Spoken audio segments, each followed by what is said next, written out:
Meu nome é Bridget, tenho 33 anos e sou mãe de gêmeos, Tom e Eva, de 2 aninhos. Moramos em Atlanta, Geórgia, e, honestamente, meu dia a dia é um malabarismo constante para manter tudo nos trilhos. Há 9 meses, meu mundo desabou quando Arthur, meu amado marido e um bombeiro heróico, se foi em um incêndio. Desde então, somos só nós 3, enfrentando a dor do luto, as contas médicas e um emprego de designer gráfica que mal nos permite respirar. Na véspera de Natal, a dor me pegou de surpresa. Apanhei-me numa cama de hospital no Atlanta General, contorcendo-me com uma dor abdominal tão aguda que parecia que meus órgãos estavam se despedaçando. Meus pequenos brincavam calmamente no canto com seus bichinhos de pelúcia, alheios à tempestade que se formava dentro de mim, tanto física quanto emocionalmente. Os médicos acabavam de confirmar, eu precisava de uma cirurgia de emergência por hemorragia interna, uma complicação fruto do estresse e da exaustão do último ano. O pavor me invadiu, não só por mim, mas por Tom e Eva. Quem cuidaria deles se eu não resistisse? Minha única opção era ligar para meus pais, Jonathan e Cynthia. Eu enviava a eles $2.000 por mês desde que se aposentaram, há 3 anos, cobrindo a hipoteca e as férias deles. Fazia isso mesmo depois que a morte de Arthur secou nossas economias. Eu ingenuamente pensava que a família se apoiava, acontecesse o que acontecesse. Disquei o número, às mãos trêmulas. A videochamada conectou, e o rosto da minha mãe preencheu a tela, com uma expressão já irritada. Bridget, o que foi agora? Ela disparou. Expliquei a cirurgia, minha voz embargada, implorando para que viessem a Atlanta cuidar dos gêmeos. A resposta dela foi um tapa na cara. Nem pense em nos pedir para cancelar nossos planos de novo. Temos ingressos para um show hoje que compramos há meses, ela gritou, a voz ecoando no quarto estéril do hospital. Meu pai interveio, o tom frio, você está virando um fardo, Bridget. Nós estamos aposentados, merecemos aproveitar a vida. Fiquei ali, atordoada, segurando o telefone enquanto as lágrimas ardiam nos meus olhos.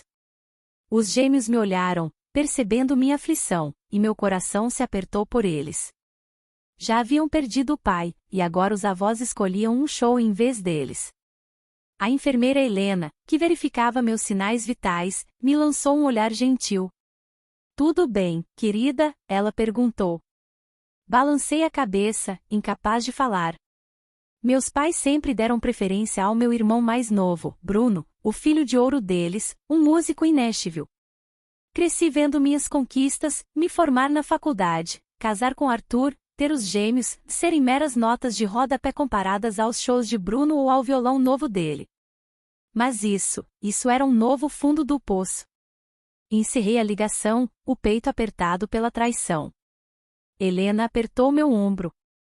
Minha amiga Amélia é babá e é ótima com crianças. Deixe-me ligar para ela. A bondade dela foi um salva-vidas naquele momento sombrio. Enquanto eu a sentia, a dor no meu estômago aumentou, mas não era nada comparada à percepção de que as pessoas que me criaram viam a mim e aos meus filhos como inconvenientes. Deitada na cama do hospital, aguardando a cirurgia, minha mente divagou para minha infância. Meus pais, Jonathan e Cynthia, tinham uma pequena loja de ferragens, mas a paixão deles era Bruno. Ele era o orgulho e a alegria, o garoto que nunca fazia nada de errado. Quando me formei no ensino médio com honras, mal notaram, pois Bruno acabará de ganhar um show de talentos local. Quando consegui uma bolsa para estudar design gráfico em Atlanta, reclamaram da viagem para minha formatura. E quando me casei com Arthur, um bombeiro gentil que me amava intensamente, resmungaram que o local era básico demais para o gosto deles. Arthur era minha âncora. Ele via a dor que minha família causava e prometeu que construiríamos uma vida melhor para nossos filhos. E fizemos, por um tempo. As risadas de Tom e Eva enchiam nosso pequeno apartamento em Atlanta, e as histórias de Arthur na hora de dormir faziam tudo parecer certo. Mas há 9 meses, um incêndio em um antigo depósito o levou de nós. As contas médicas de suas semanas na UTI se acumularam, e meu luto parecia um peso impossível de carregar. Mesmo assim, continuei enviando aos meus pais aqueles $2.000 todos os meses, mesmo que isso significasse apertar o cinto para os gêmeos. Eu pensava que era isso que a família fazia, sacrificar-se um pelo outro. Agora, com os monitores do hospital apitando e Tom apertando seu caminhão de brinquedo, percebi o quão ingênua eu tinha sido. Meus pais nunca sacrificaram nada por mim. Pegavam meu dinheiro, claro, mas o amor deles ia para Bruno, para as férias deles, para a casa nova no lago.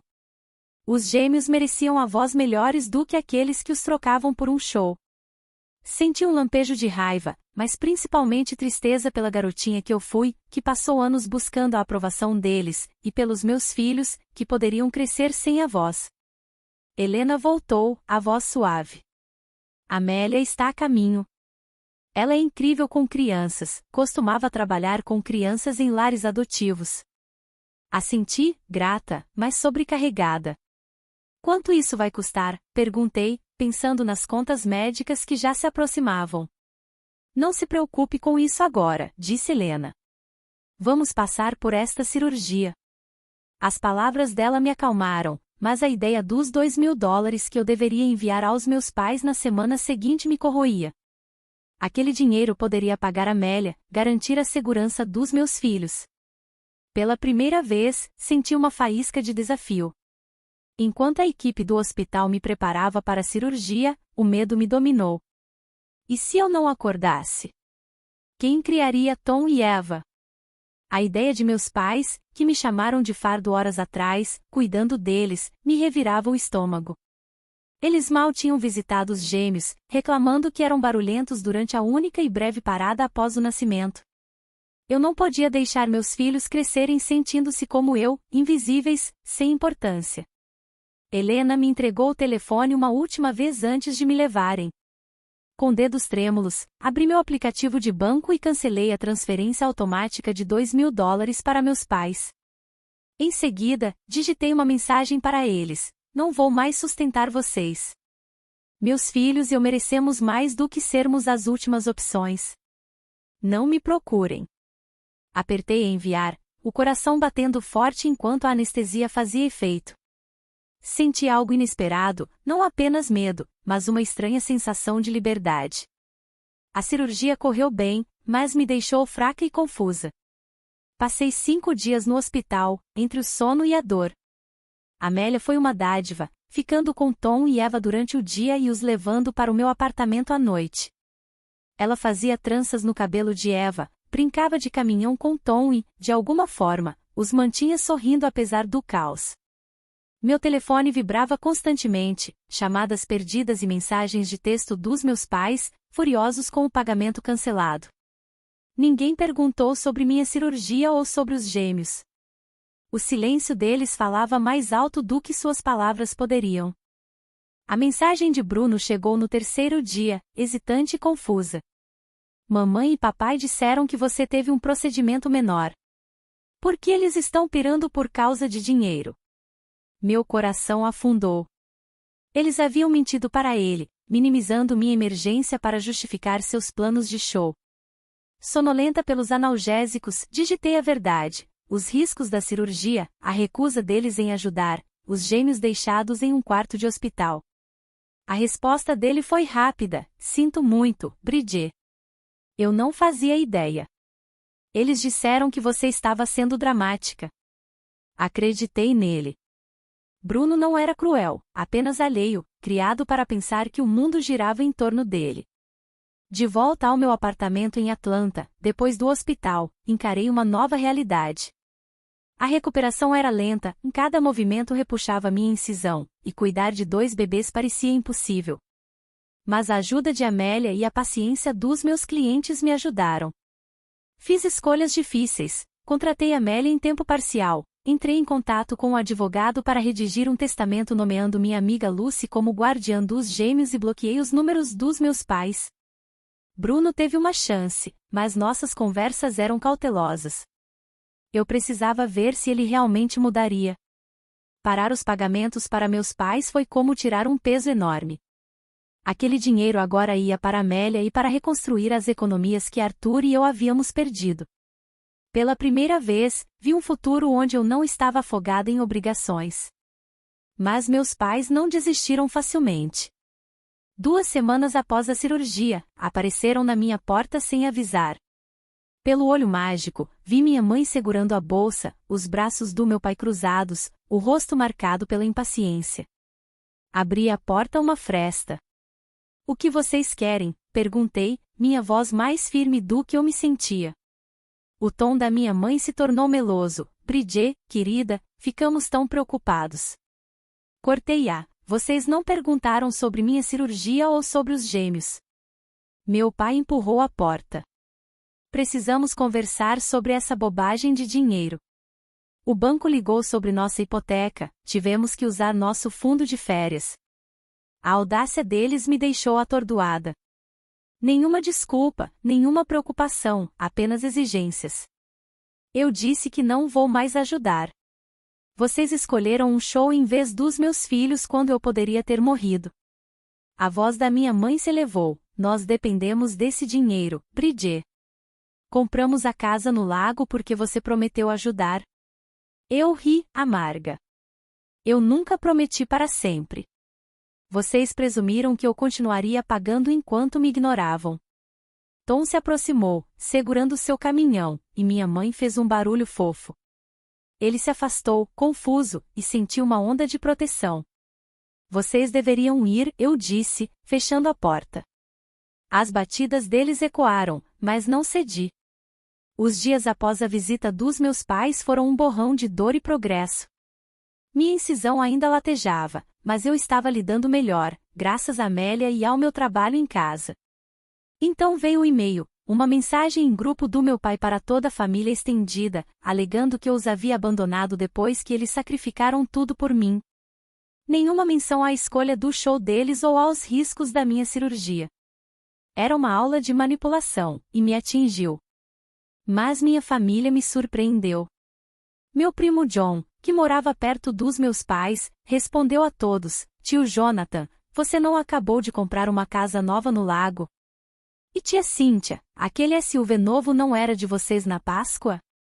Outros entraram em contato em particular, pedindo minha versão. Bruno, agora totalmente do meu lado, me ajudou a elaborar uma resposta. Tive uma cirurgia de emergência com riscos sérios. Meus pais se recusaram a cuidar de Tom e Eva por causa de ingressos para um show. Estou focando na minha recuperação e nos meus filhos. O apoio fluiu. A esposa de John deixou uma lasanha, uma prima distante ofereceu babá gratuita, até a irmã do meu pai ligou, chocada com o comportamento deles. Bruno visitou, trazendo mantimentos e passando tempo com os gêmeos. Mamãe e papai sempre disseram que você se afastou de nós, ele admitiu, observando Tom empilhar blocos. Eu não via como eles te empurravam para fora. A honestidade dele me amoleceu. Talvez ele estivesse acordando para os jogos deles. Enquanto isso, Helena, do hospital, me conectou a um grupo de apoio para pais jovens viúvos. A primeira reunião do Zoom pareceu um reencontro com a família. Pessoas que entendiam a dor de criar filhos sozinha, a culpa, a esperança. Uma das integrantes, Letícia, uma corretora de imóveis e viúva, tornou-se uma amiga rápida. Ela havia perdido o marido em um acidente de carro e conhecia a luta para recomeçar. As mensagens de texto dos meus pais continuavam chegando, desesperadas agora, mas eu me mantive firme. Eu não estava mais sozinha. Com Bruno, Letícia e minha nova comunidade, senti os primeiros vislumbres de uma vida construída no cuidado, não na obrigação. Um mês após minha cirurgia, Bruno ligou com notícias que me abalaram, mesmo que eu tivesse me afastado do drama dos meus pais.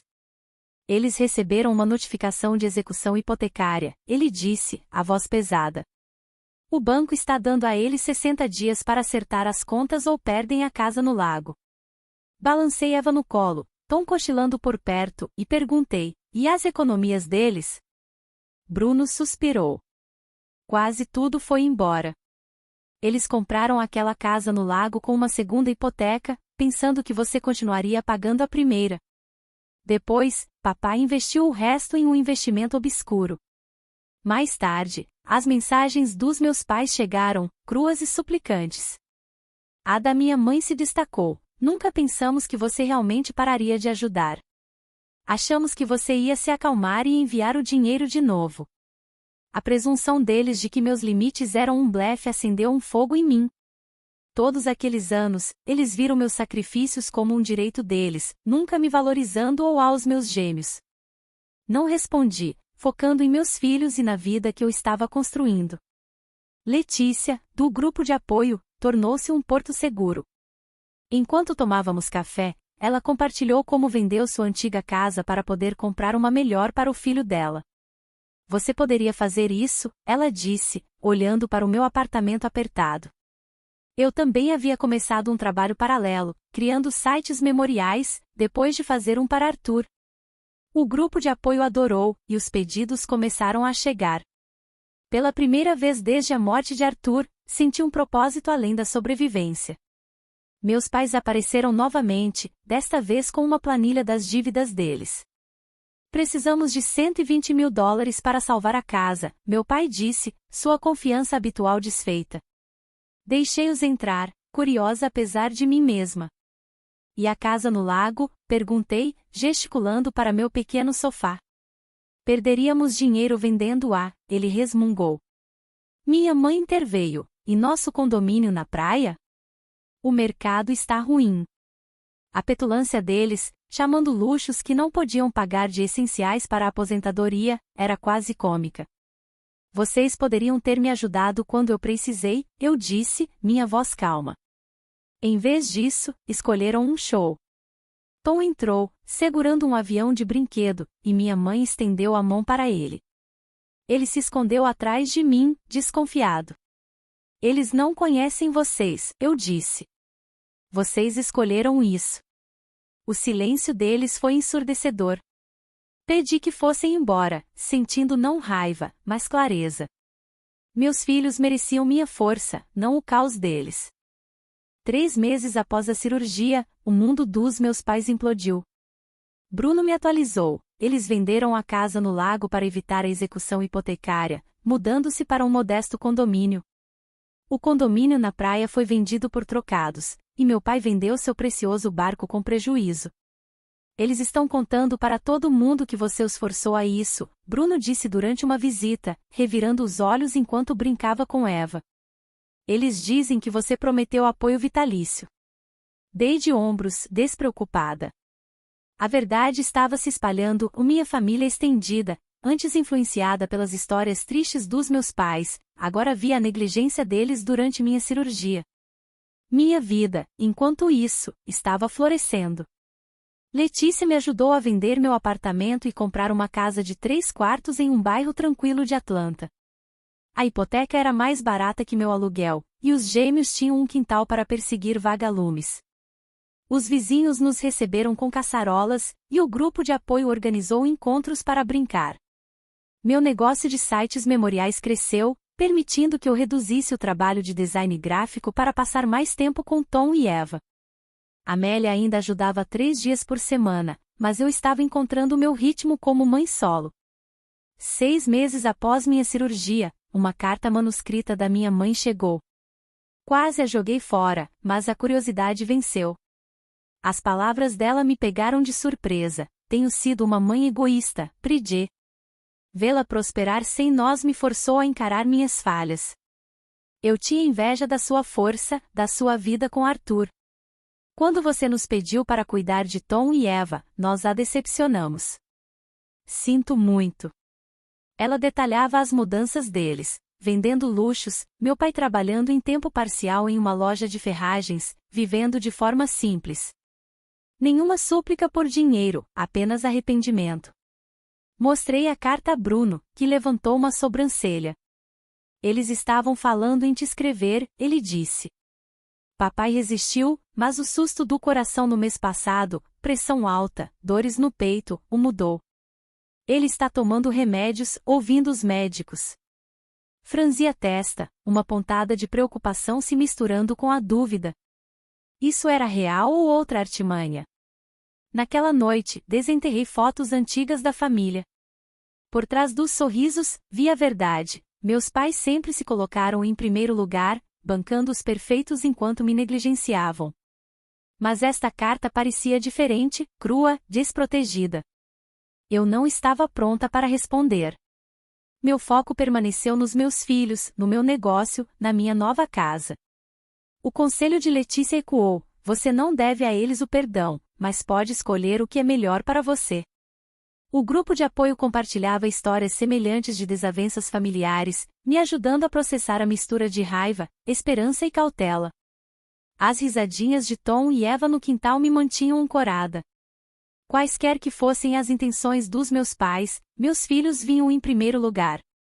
Se eles quisessem voltar, teriam que provar que haviam mudado, não com palavras, mas com ações.